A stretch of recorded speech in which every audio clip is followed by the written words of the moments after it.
of my friends who's 85 this year said to me one time, which is my favorite line about the subject, he said, it's not that I'm so against anything that has to do with kind of using the computer as a tool for artistic work. It's just that I'm afraid that fewer people will use watercolors.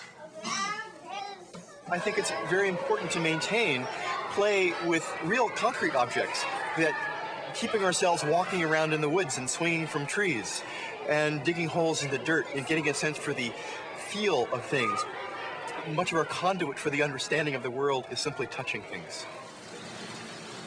One of the most critical parts of playing is that you learn to manipulate the world physically. Making your own bow and arrow teaches you physical skills you're never going to get by actually sitting in front of a computer, typing on a keyboard. In the future, I think what we have to be concerned about is overdosing on the technology and leaving out other important aspects of human development. Physical exercise and sports and moving your body is very much a part of play. You can't do that sitting on a computer. I think it would be sad today when people say you're not allowed to watch television, you have to take ballet, you're not allowed to join a chat room. What we can hope for the most is that kids don't do one or the other, that they do both. And those are the kids who I think will grow up with a kind of a self-image and a balance that will make them, innovative people. There are new dangers with new technology, particularly if children are spending too much time alone, and that's all that they're doing. To the exclusion of being outside, being with each other. For some things, using a computer is really great. For other things, like learning how to interact face-to-face with other people, the computer probably isn't so great, and you'd want children to still have the opportunity to play with other children in the schoolyard. And we know that the very best educational toy for children is another person.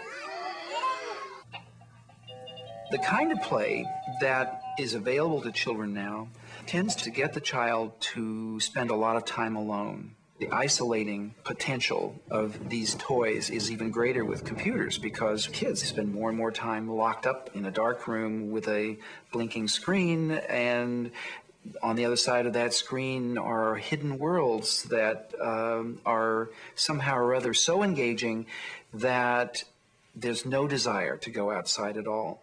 The kinds of toys that children have today tend to be toys that they consume the fantasy given to them by others rather than create it. So I see that a lot of their time is spent consuming imagination rather than creating imagination.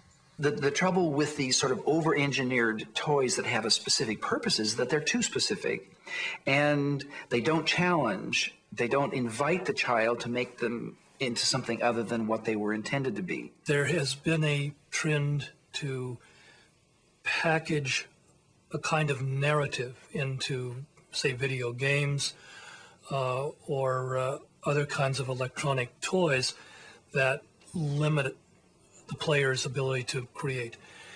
But the best video games are beginning to find ways to build greater creativity into the game that allow the player to be creative.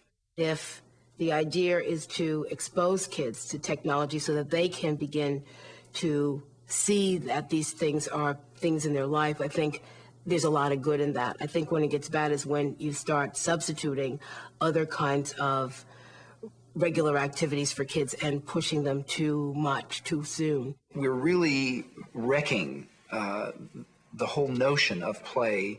We're killing it with too much organization. We've got overscheduled children who have 2 and 3 and 4 activities a week that have been chosen by someone else to engage them.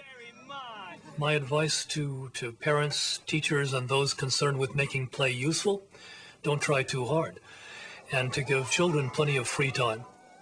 I think we have to trust human nature, that there is something intrinsic about just being with one another, playing with natural materials, getting out, enjoying the sunshine, throwing a ball, all the simple things.